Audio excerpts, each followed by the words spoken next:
all you have to do is recognize that your talent stack is your personality plus your experience plus the skills and knowledge you have.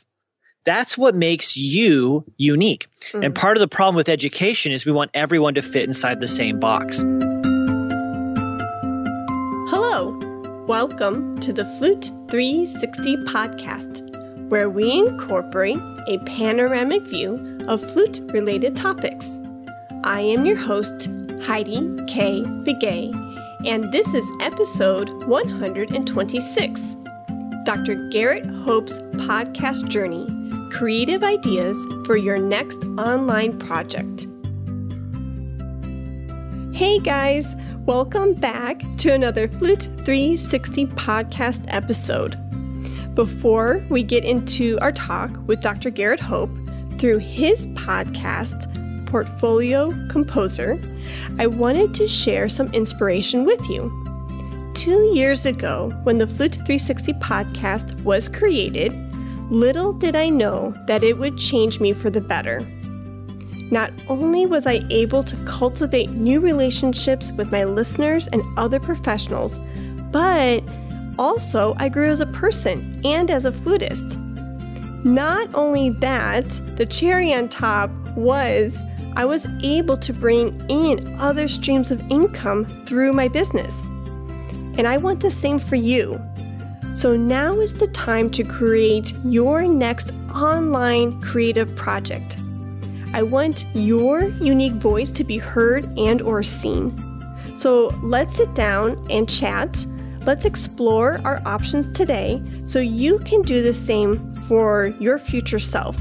So call me today through WhatsApp or email me at heidikbegay@gmail.com and let's start the conversation. Hi, Garrett. Hi, good morning. Good morning. So how are you doing? I'm doing fantastic, actually. Yeah. How about you? Oh, doing well. Just drinking my espresso and waking up this morning. I've got my coffee ready to go. Nice. Are you a black coffee drinker?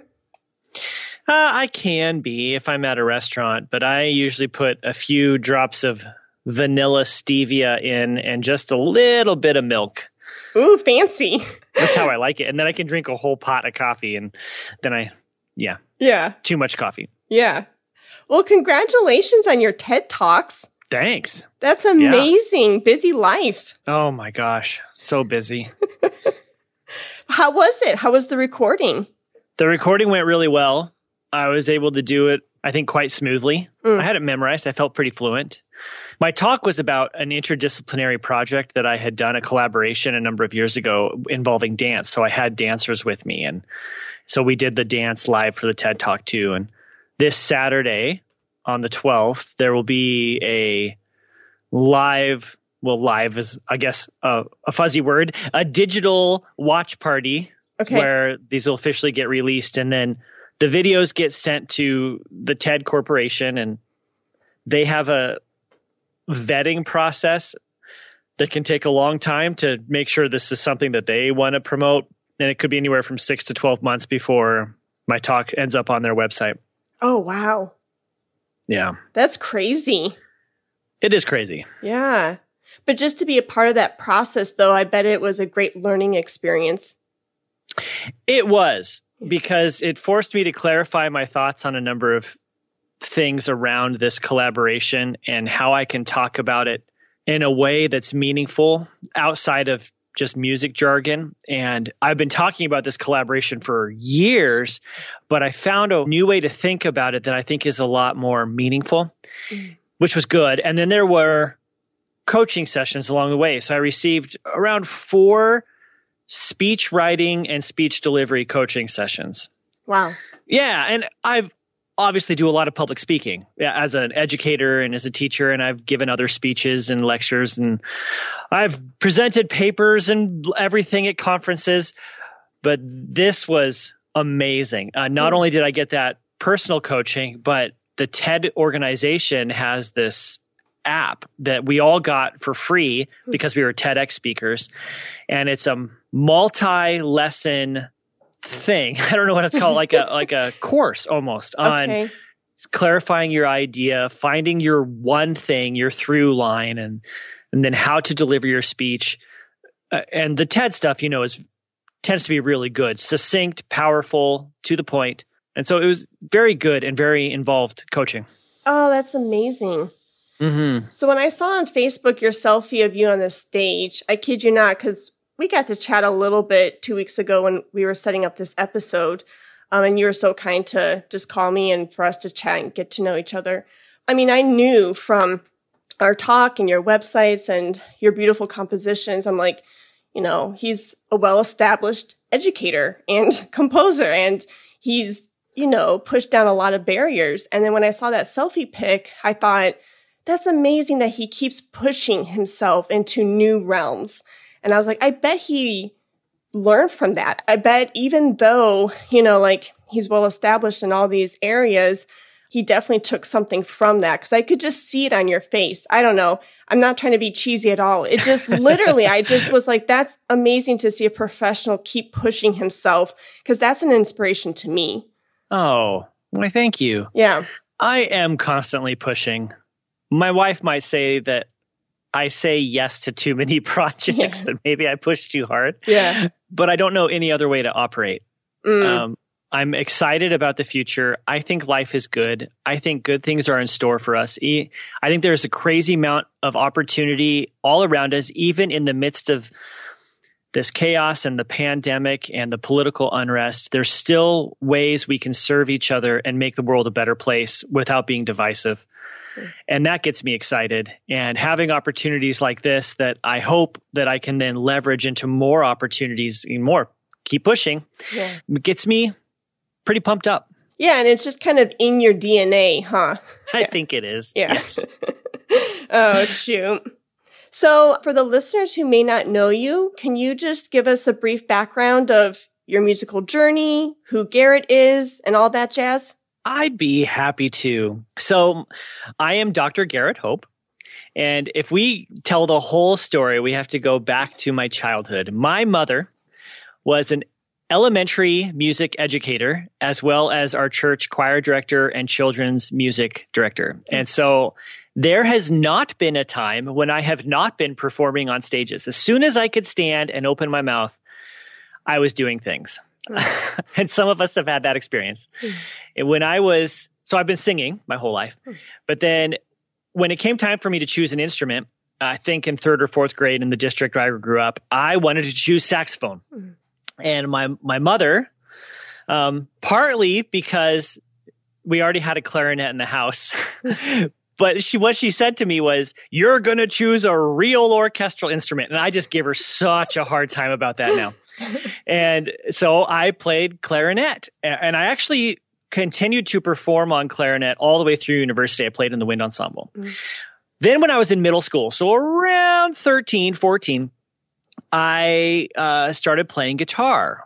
I came across this person who became a mentor, and I started taking private lessons with him. And do you remember the scene reading in Harry Potter and the what's the first book? Philosopher's Stone, when he walks into Ollivander's shop, and once Ollivander goes through all the wands and he hands Harry the right wand, that's how it felt when I picked up a guitar.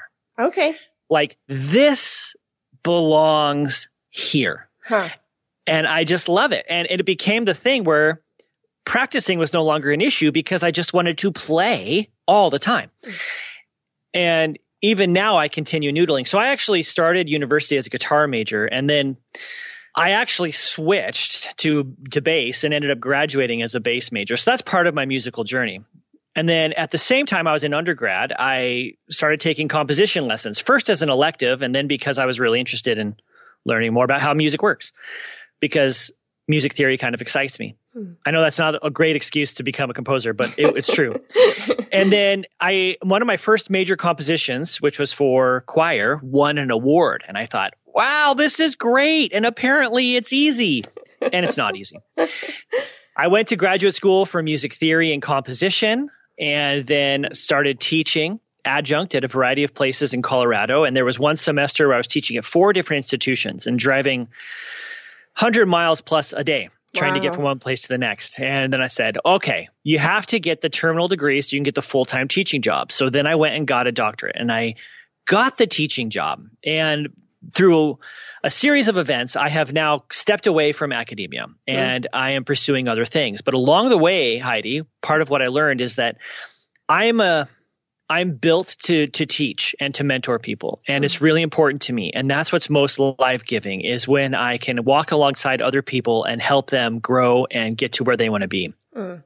So what I've done is I'm basically I'm pivoting that natural skill set of mine and my interest and passion towards coaching and other public speaking, other things that would take the same talent stack, but I'm just doing it in a different area. I don't have to be in the classroom. I don't have to be a university professor to take advantage of who I am. And at the same time, I'm still writing music all the time. I'm right now actually finishing up a consortium for high school band grade 3. And it's for 4 movement suite based on the 4 Greek winds called the anemoi. So each movement is for one of the winds. So I'm constantly writing all the time. And like you said, pushing forward. That is the nutshell version of my history. Yeah, no, that's amazing. And I resonate on that with so many different levels, especially the teaching aspect. Yes, I'm a flutist, and yes, I'm a performer. And we wear so many different hats as musicians, like you just described, right? But the hat that just really just sits well with my heart is being an educator. And I have a call for that. And so when you said, it may not be a classroom, it may be a one-on-one coaching session. Just because the environment has changed doesn't mean that the end goal, helping somebody finish or cross their finish line, is any different. The environment just looks a little, different from a classroom or a one-on-one call. Yes. And I love that. There's a few, I think, traps that we fall into. I see this a lot with musicians. I work a lot with musicians, obviously. But the more education you have, the greater these traps become. Okay.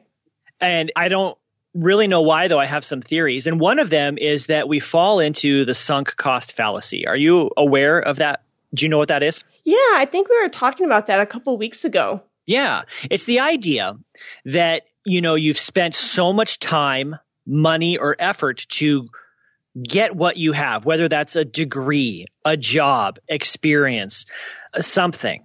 And what happens is when we look at our lives and when we need to make a change, or if we desire a change, we let that become a weight that drags us down. And I did this for a number of years. It's like, well, I've just spent, if I count kindergarten through my graduate degrees, nearly 2 decades in school. And like, well, darn it, I have to become a professor now, right? Or I have my doctorate and I took out all these student loans and I've put all this time and effort.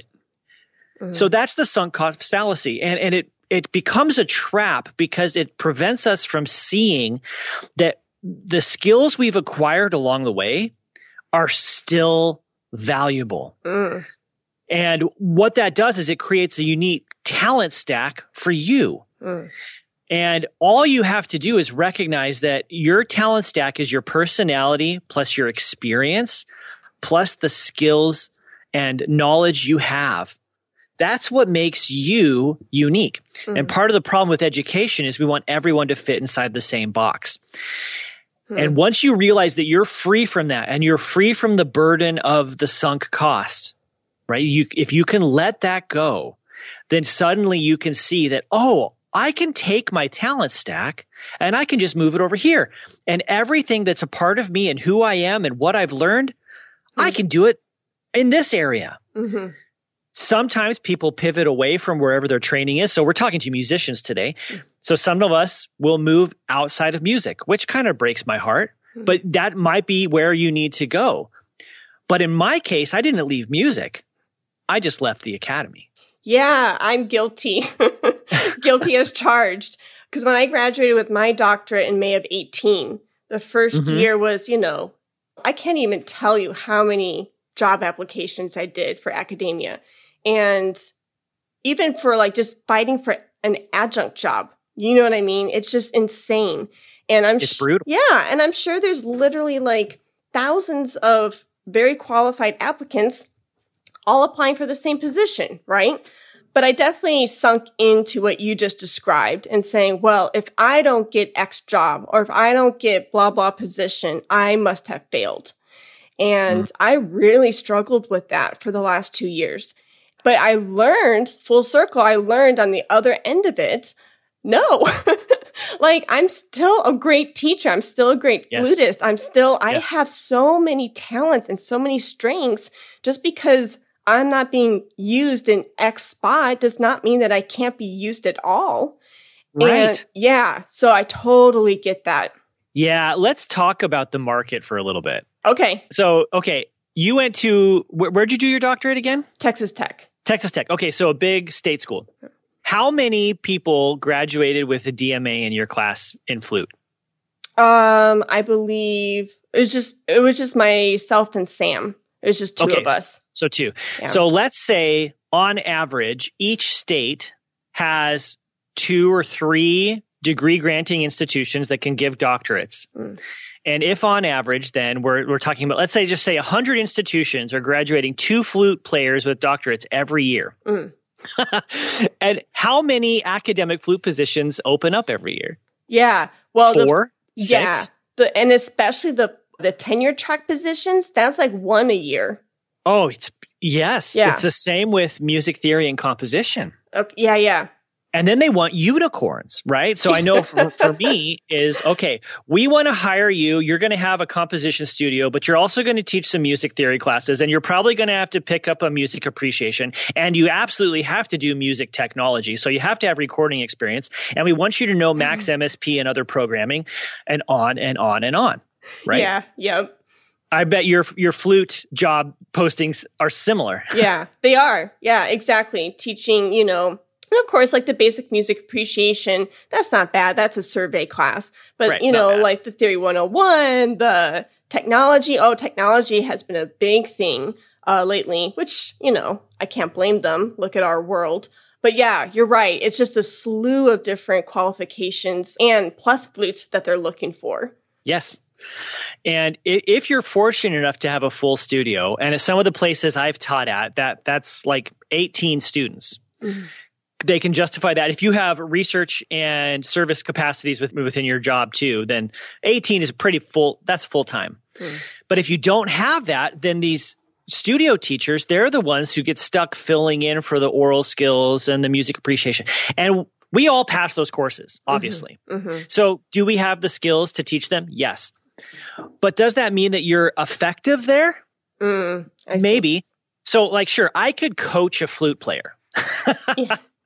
I can help with musicality. Yep. But I can't teach that person actually how to play the flute. And I'm not trying to discount anyone in their ability. My point is we've become specialized, and yet we're requiring people to teach outside of their specialization. And then there's the demise of the academy, I think, is going to hit us hard and fast. I don't know how it is in Texas, but here in Nebraska where I live, there are these mandatory budget cuts because of COVID. And we're a balanced budget state. So we have to end in the black every year. So that means they're just cutting.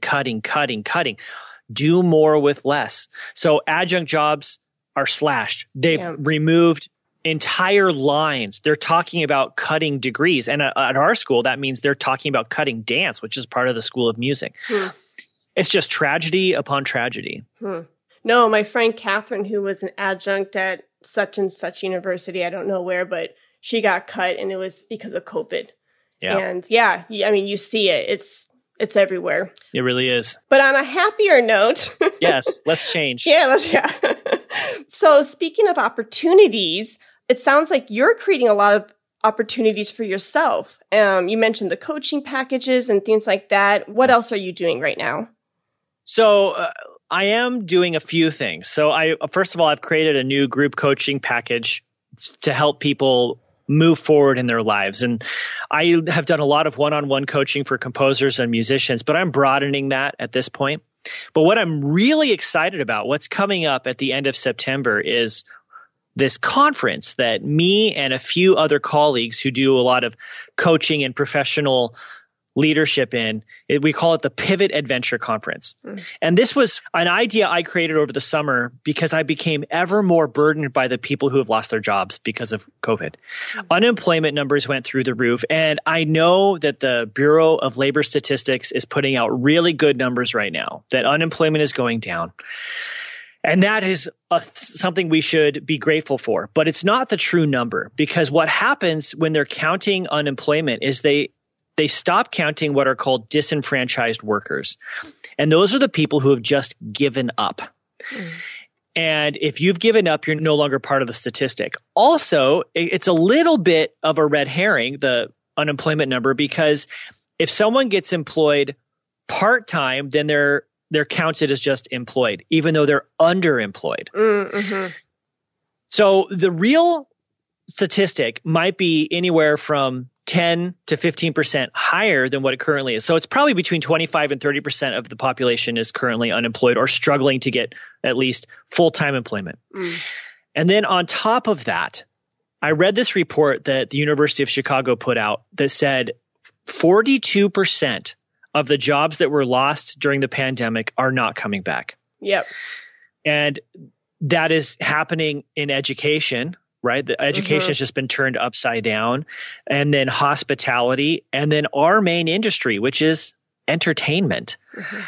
And small businesses in America account for something like 60 to 80% of all employment opportunities in the United States. And yet so many, almost half of all small businesses went bankrupt and shut their doors. So what are we going to do? And what I had this vision for, I really had a calling to do this, Heidi, was to help these people pivot. And it's just what I was describing a few minutes ago. Take who you are, your experience, and the skills and knowledge you have, and let's just turn. Let's keep moving forward, and let's just find a way where you can serve others. And it is really all about service. And people get stuck because they don't know what to do. They might say, sure, I'm talented, I have all this education, but they don't know where to go. And what we want to do is give people the tools and to shine the light a little bit further forward on the path and encourage them. And I think the biggest secret to finding opportunities is in looking for where people have needs. And that intersection of where there's a need or a desire and where it meets with your talent stack, that's opportunity. I love that. Yeah. And I keep going back to our call from 2 weeks ago, but I don't care because it really impacted me. But what you just said there with the crossroads and the opportunity and the skill sets and all that, I wrote that equation down on a piece of paper like the minute I got off the phone with you 2 weeks ago. I didn't. Yeah. Thanks. I'm honored. Because it really resonated with me. I was like, yes, he's speaking right to me. And I agree. I love that word pivot. Like I just shot an email to my friend Julie and I said, I went to her school last year and did a presentation and stuff. And my season in my life is really changing where I'm seeing that change for others too, where you're talking about like helping people pivot. And I told her in the email, I said, you had a student and he was talking about starting his own podcast. And if I could reach out to him and help him in any way, I would love to help pivot him to, I think, an amazing like virtual opportunity that is on his heart. And if he had some guidance along the way, maybe that could open up some doors for him. But pivoting is definitely, I think, really sound right now, especially in this COVID and crazy mix we're in. It is a crazy mix. Yeah. But I do think things are still good. And I would rather look at the world through an optimistic lens. And I know that's a challenge some days. But when I fail to do that, man, my life is kind of miserable, Heidi. So like things are just better when I have a more optimistic outlook on the world. And I think, you know what? Tomorrow's a new day. It's going to be fine. And it's something else you and I talked about is that we're both believers. So we have a hope in something outside of ourselves, which makes a huge difference too, I think, in understanding that things are going to be okay. But once we start putting other people's needs in front of our own to find that service area, That's where real life giving is. It's not in what can I get? What can I acquire? How can I be safe? How can I make sure I have an income? Instead, when we focus on how can I help that person? What can I do? And I know sometimes as a musician, I feel a little powerless because I'm not a lawyer. I can't legislate. I can't advocate for that kind of change. I don't own a restaurant, so I can't just like invite hungry people in to feed them. Though I could feed people in my house, I suppose. You know what I mean? Yeah, yeah. But I can still give people hope, entertainment, or whatever through music. And then my talent stack includes the public speaking and the teaching and the coaching and all these things. And when I look around and I say, oh, well, that food kitchen over there, they're serving a couple thousand people a week. Why couldn't I go and just give a free concert and help those people? Yeah. Or play at their retirement center or whatever. There are so many opportunities, and some of these opportunities can be monetized, and there's nothing wrong with that. Sometimes we give the solution to the problem away, and sometimes we ask for payment for that solution, and that's okay too. And in fact, that's what we do as music teachers. There's a problem where this child wants to learn how to play. Well, you could give away the solution, which is your teaching, but we usually don't. Yeah. We're saying, pay me for teaching, and I have so much expertise and value. So just apply that to all the other areas as well. Yeah, I couldn't agree more. And I think the minute you get into that role of being a giver, oh my gosh, there's just so many opportunities for you with that mindset instead of being a taker. You know what I mean? And it feels better too. It does. Yeah. I think things come back around too. What we put out into the world comes back to us. And if we're putting out negativity, if we're putting out despair and hopelessness, we will just get more of the same. Yeah, no, you nailed the nail right on the head. That's exactly what I was trying to say. I think, myself included, we're afraid like, oh, if I serve, and of course there needs to be a cap on this, but if I serve on this board and that board and give away a free concert here and there, I'm not going to be able to support myself. But you said it like, yes, at some point, like you need to ask to monetize on a certain service or whatever. But definitely when you give, right, and you're in the heart of giving and you're doing it and being unselfish, it will come back to you. Yeah. It will. And I think we can think creatively too about the venues we're playing in. Now, COVID makes this even more challenging, but I'm a firm believer in that the rise of the house concerts are going to become part of our model moving forward for live music. Because the major venues are going to struggle because they're not going to be able to fill all the seats all the time. There's going to be major changes. But if you can get a small group of people who are passionate about the music you're playing, we can go back to a kind of performance model that was present 2 or 3 centuries ago and make an incredible living. It's like chamber music. I interviewed this woman for my podcast named Shannon Curtis, and she's more along the singer-songwriter type. But I think she's still doing it, though she might have small children at this point, so it might be more difficult. But she and her husband, who would be her traveling sound guy, they would go and do like 12-week tours of a region doing house concerts. And she was making almost 6 figures for that 12 weeks of work just doing house concerts. And these are for groups of people of 12 or less. What that means for us as performers and as composers is we don't have to have that major orchestra gig. You don't have to play at Carnegie to make meaningful music that's going to impact people or to make a living. Yeah. There's ways to do it that is part of service as well as connection, and music is a communal thing. And I think sometimes that gets lost in the shuffle too, because we get focused on the notes or the composer or the performer, but the people that are sitting there, that's just as important. Yeah. And I'm often like reminded of a friend told this to me maybe during my master's program, that it is such a there are so many people roles within the process of making music. You know, the composer, if it was somebody who was, you know, way back when he or she is deceased, that was still a person. The person wrote down, you know, a message on the sheet, and you're conveying that message, you as a person, as a performer, conveying that message to people in the audience who are listening. And so, yeah, that really struck me. But you're right. We do forget that, because especially I think in music school, we tend to, I don't know, I can only speak for myself, but I think we get so lost in like technique class, right? Yeah. And we Did you get the notes right? Yeah, the notes and what's not printed, but you totally forget the, you know, the whole point of it and the art of it. Yeah, I've been thinking a lot about this. And some of my composer buddies and I have had some interesting discussions over the last several months about this very issue. Like, if someone's performing our music and they make a mistake, how upset are we? And there's the Stockhausen model where he was brutal. It's like, you know, you missed that one 64th note triplet that was embedded in some of a, you know, a quintuplet. And he would make performers cry. Wow.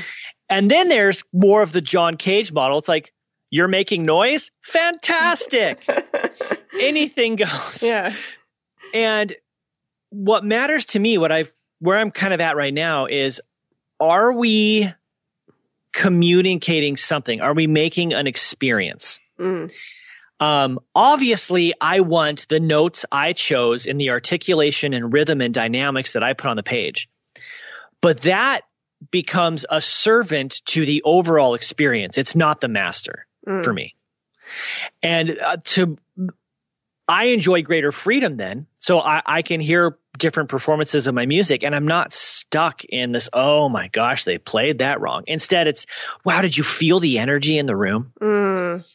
And then if someone in the audience wants to cheer and clap, man, let them do that, because that means the music moved them. Yeah. And I'm okay with that. And like you said, in music school, I love music school. Now I went, right? Yeah. But we become a little myopic.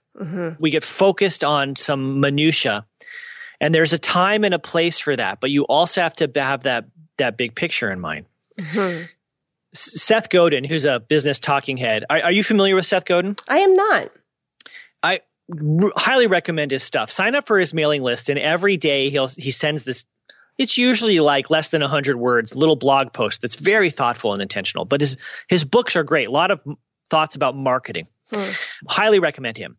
But he makes a good point that, you know, there are literally thousands of performances of our major symphonies on record. You think of any of the major rep, and I know it's a dead white European guy, so let's just say there he is. Like, let's just pick Beethoven. Yeah. But how many more recordings of Beethoven 9 do we need? We don't. Right. Unless you're going to do something that's breaking the mold. And this happens in live performance too. Do you have to get that perfect? Well, that should be your goal. But did you actually communicate something emotional to the audience? I think that should be the bigger goal. Definitely. Yeah, I couldn't agree more. And just thinking of my career and the last 3 teachers that I had with Don Bailey and Lisa Garner-Santa and Navarre Galileus, oh my gosh, they were pulling that out of me so hard. They were stretching you. So you had good teachers. Yeah, they were amazing. And I think, you know, like being 2 years post DMA and having time to reflect and thinking about like lessons that I had with teachers during my undergrad, master's in DMA, I was like, you know, I had time, like I said, to reflect and look back and say, well, why wasn't I expressive in my music back then? And it boiled down to, I was so concerned with the notes on the page, and I was so concerned with the jury grade, and I was so concerned with getting the degree and checking off all the boxes, right? And not playing the magic or playing the color or playing the story of the piece. And Lisa, Don, and Navarre really pulled that out of me. And now it's just like, this is why I started music when I was 5 years old, you know?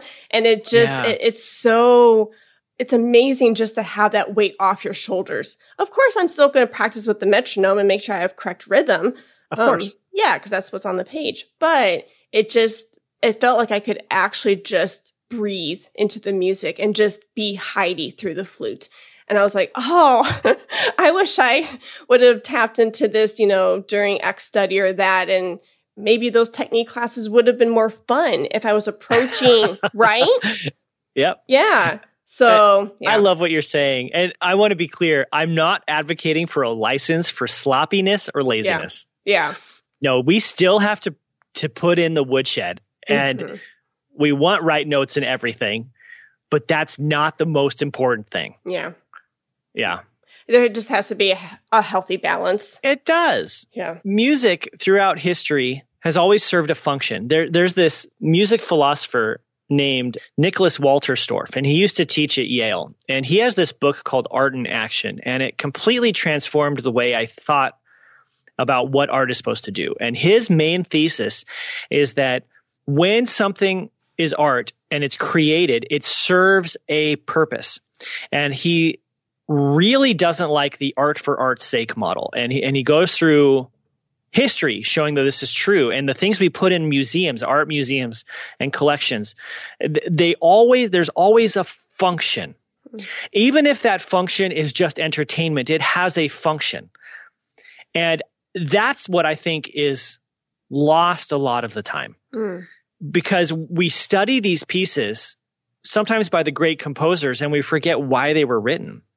Well, it was to teach a technique, right? Or it was to make the king look good because he practiced flute too. Or this was to woo a lover. Or it was just to make people excited, right? Like Symphony Fantastique, to tell this titillating story that makes people sit at the edge of their seat. Well, we lose that. And I want to keep that at the front of our minds, that when I'm making art, when I'm performing, or when I'm writing music, when I'm composing, what is the function here? And right now as a composer, I'm focused a lot on educational music. So I'm thinking a lot about what are the educators' goals in the classroom? How can we increase student musicianship and buy-in into the process? And how can we help them grow in their love and passion of music? It's not just about me writing cool pieces, though I certainly hope I'm doing that. No, that's so cool. And so you being a composer and being a teacher, how did you get into the podcasting world? I'm curious about that. Oh, good question. Well, the first time I left academia, I know there's a story there. In 2014, I was really thinking deeply about myself and my business. And this is the first pivot I really had to do in my life, talking about pivoting, because I began to question my vocation. I called myself a composer, yet I was paying the bills by teaching. And I said, wait a second, does that mean I'm not really a composer? And I was questioning these things. And so I wanted to find a way so I could pay the bills by writing music. And as I was doing this, I was having these incredible revelations that I'm really a small business owner. All of us musicians are. If we declare any sort of income to the government on which we pay taxes, and we're doing it by making music, that means we're a business. And it's not just a hobby, right, for a lot of us. And so I was like, well, what does that mean then? Well, now I've got to learn management. I've got to learn finances. I've got to learn marketing. I've got to learn all these things. And my world was expanding. At the same time, I decided to dive deep into building my composition business. I wasn't just an academic composer anymore. I also built a piano tuning business, which I think actually became quite successful. I just closed it at Christmas. I decided, I pivoted, that my talent stack was in teaching and mentoring, and I'm all excited about this. Why don't I help other composers learn this too? So I started my podcast. It was originally called Composer on Fire, which explains my email address. Yeah, okay. And after about a year, I rebranded that to the Portfolio Composer, which was a much more accurate name. And it's all about the business end of writing music. And I'm expanding that now to include more creative types. I'm not just speaking to composers. I interview authors and thought leaders. I've interviewed restaurant owners and performers of all types, as well as many, many, many composers. I think I have 230 some episodes up over the last 5 years. And there's a few things that are sticking out through all the interviews, but the whole idea of that we're really operating as small business owners, that was my drive. And I wanted to teach that to others. And at the same time, I took some training on how to do coaching. And that's kind of how I ended up doing that, Heidi. So it was a lot of my pivot of finding, okay, this is who I am. I know that. This is what I'm learning. It's super exciting. It's helpful to me as I build my composition business. Why don't I just help other composers? That was the vision. That's really cool. So is the podcast, like I know you were well established as a composer, musician before the podcast, but have you found like the podcast to be kind of like, I don't know, I don't want to say a central hub, but some like core? Because you keep bringing up business. Like, do you feel like it's the core of the business where opportunities are branching off from it? Or am I seeing this wrong or explaining this wrong? You are right. Okay. It has become a wonderful tool for me to enrich my network and to enrich the networks of others. And it's created a massive amount of opportunity for me to do what I want to do, which is to help other people. Okay. It's allowed me to speak at other colleges and universities. It's given me a platform that I don't know how much notoriety I might have, but it's giving me a way to say something to the industry. Okay. It has not opened doors for me as a composer so much, though I'm clearly a composer and I put it out there. It might help if I explain the name a little bit. Okay. So the name of the podcast is The Portfolio Composer. And I stole the word portfolio from the investment world. And when you're thinking about investing, no matter what asset class that is, whether it's paper or commodities or stocks or whatever, then you want to have a diversified basket of asset classes.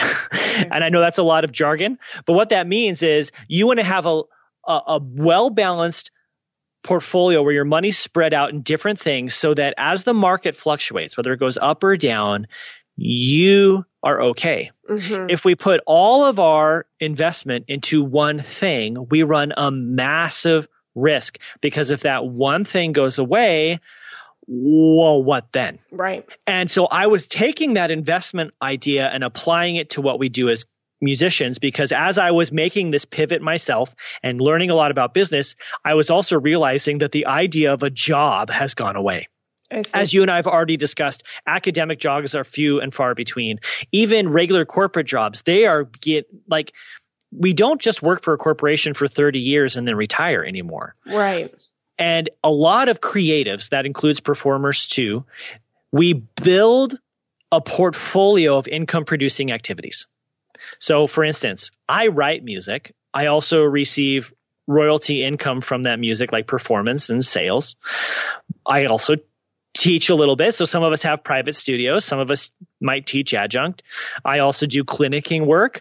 I do public speaking. I have the podcast. So I have this diversified set of things that I do to make money. And one of the beautiful things about that is that very rarely will more than one or two fluctuate at a time, unless we're in a pandemic.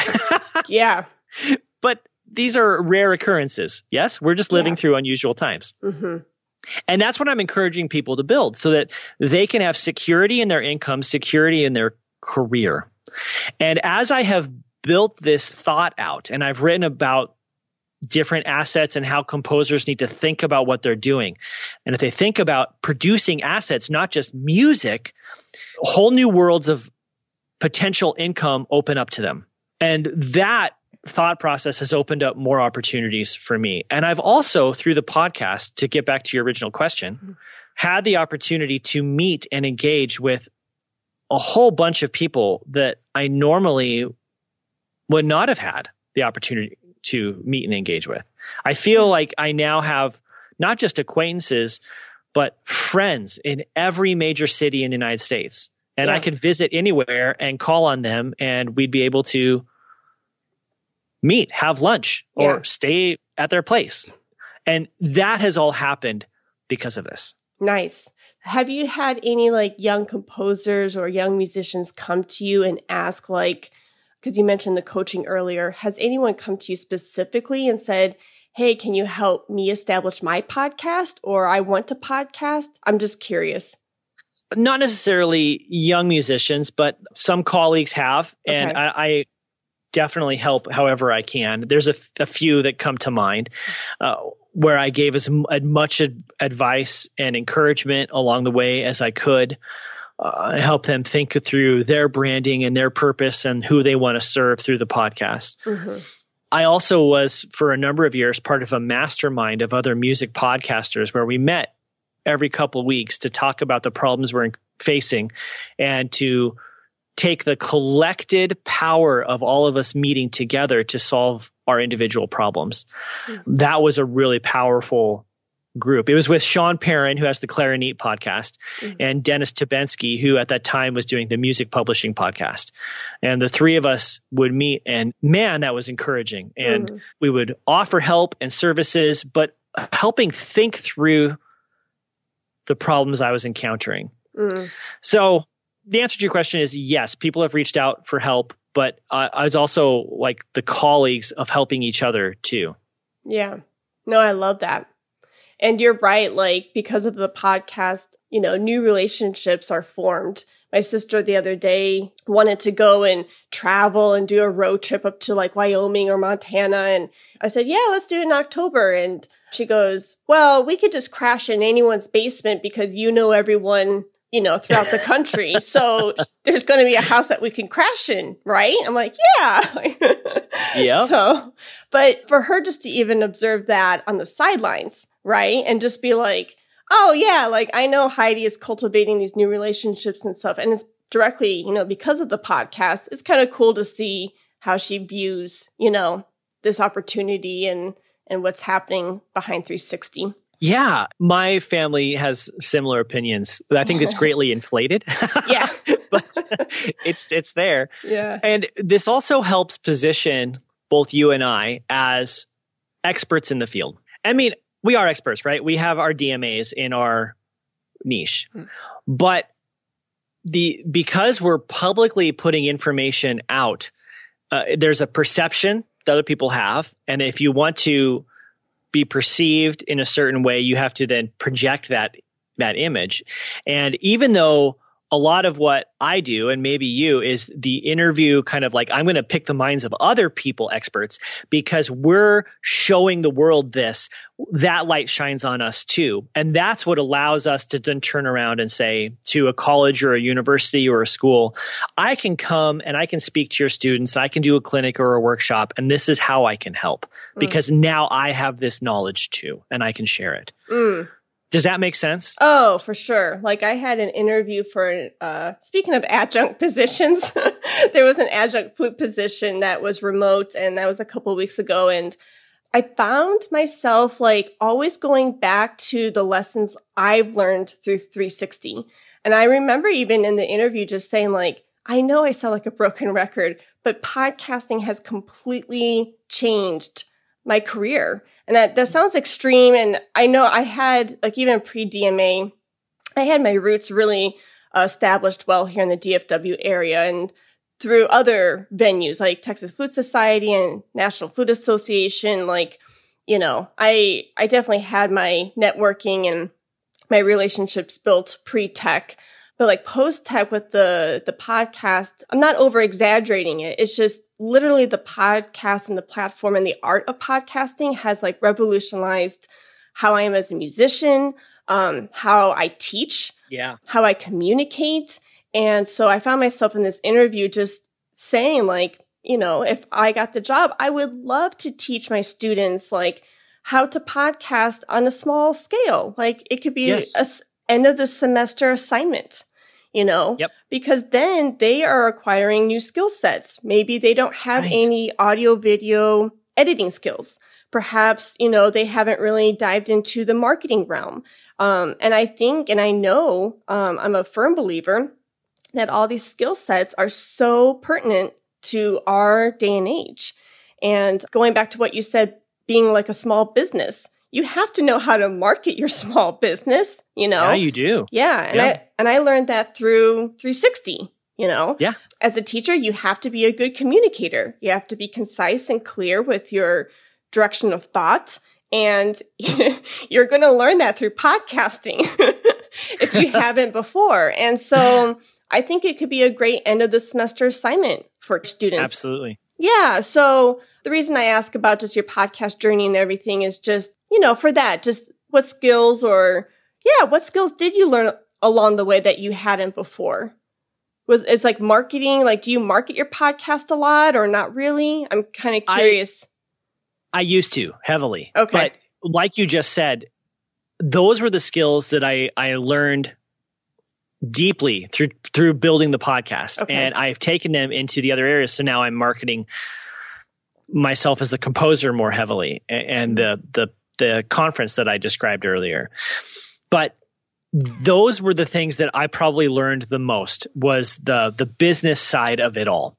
And I had read a lot of books. I'd even taken some online courses, but it was the process of doing it that's made the biggest difference. And also, as you said, I couldn't really say it better, Heidi, but it refined my ability to speak in public. I felt like I became a better teacher by doing the podcast, for sure. I also believe that I was able to clarify a lot of my thoughts because I was then speaking them and writing them. And that's a hard thing, to actually think through what is it you believe and what is it you want to say to the world. And the network. I went to a flagship state school in the Midwest, and it was wonderful. And I wouldn't have changed the experience for anything. But it's not like when you go to an Ivy League school where most of what you're paying for is that network, right? The relationships at very high levels. But the podcast has allowed me to build a lot of those same relationships. And I would absolutely encourage everyone to build an online platform. The world needs to know what you have to say. There's people out there who are dying for the advice, wisdom, and guidance that you can provide. And I think the more we do this, it's the analogy of a rising tide lifts all ships. We want to make our entire industry better. And so we should all be doing this to improve communication and make sure that, there's opportunities for everybody. Yeah. Not just a few. Yeah, I agree. I think it was one of my Flute 360 guests, Emma Shubin, and she's the co-founder of Integral Steps out in Colorado. And she's a huge advocate of that very thing. I think she uses the analogy of cheese. She's like, there's enough cheese to go around.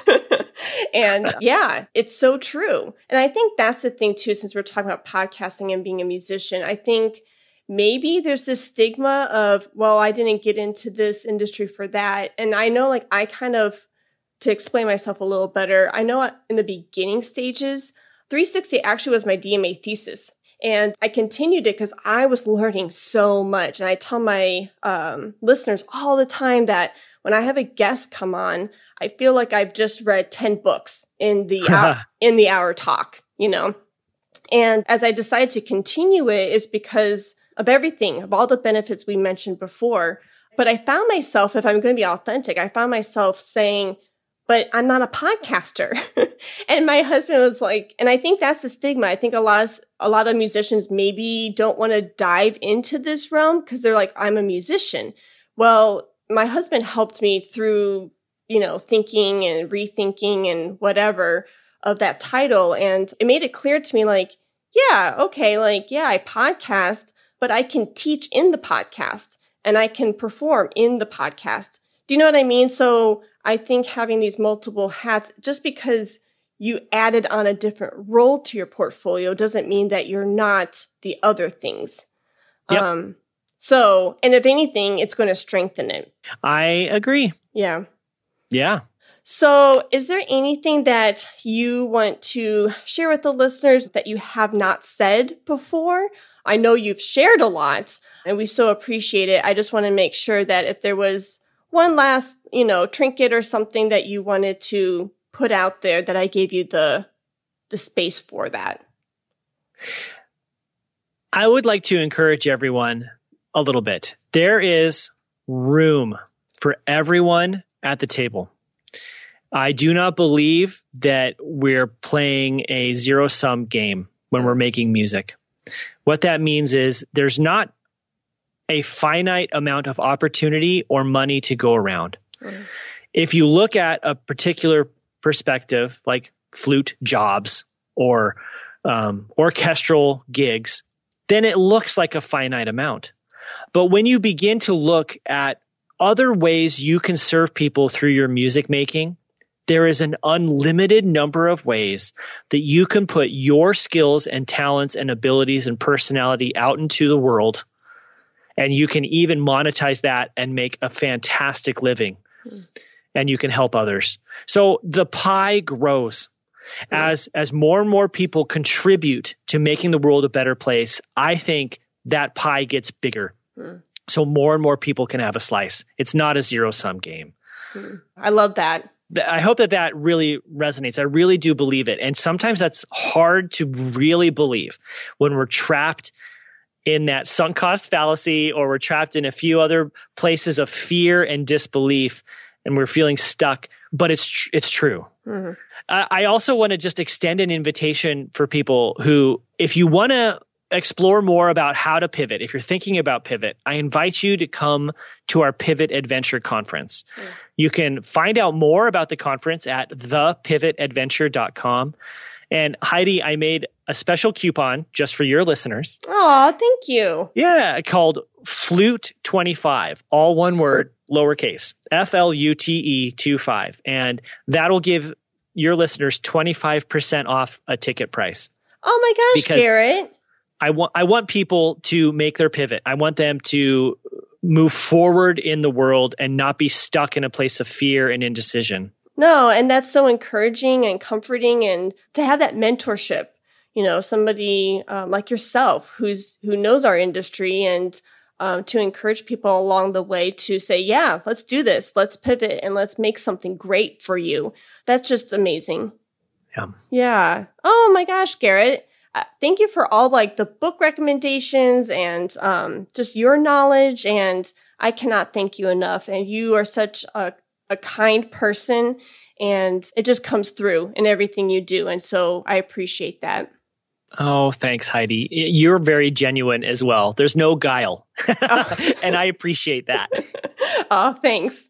So the last segment of the show, I usually do a fun little portion called Picks. Okay. It can be anything under the sun. It could be your favorite food or movie. Do you have Oh, boy. Yeah, okay.